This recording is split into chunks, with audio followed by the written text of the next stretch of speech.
El Clasico ও Copa del রের ফাইনালে গত শনিবার রাতে টানটান উত্তেজনা ও শ্বাসরুদ্ধকর ম্যাচে শেষমেশ শিরোপা জিতেছিল বার্সেলোনা। তবে সেই ম্যাচে আপত্তিকর আচরণের জন্য রিয়াল মাদ্রিদের ৩ খেলোয়াড় রুডিগার, বেলিংহ্যাম এবং লুকাস ভাস্কেজকে লাল কার্ড দেখিয়েছিলেন রেফারি। বেলিংহ্যাম ও ভাস্কেজের লাল কার্ড স্বাভাবিকভাবে নেওয়া হলেও রুডিগারের আচরণকে আলাদাভাবে দেখার কথা জানানো হয়েছিল, কারণ সেদিন ম্যাচের শেষ দিকে এমবাপ্পের ফাউল ইস্যুতে ডাগআউট থেকেই রেফারির দিকে তেড়ে গিয়েছিলেন রুডিগার।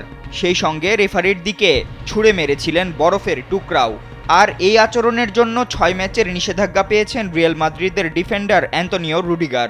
ওয়ালটন আবারও মিলিয়নিয়ার অফারে ওয়ালটন ফ্রিজ কিনে আপনিও হয়ে যেতে পারেন মিলিয়নিয়ার।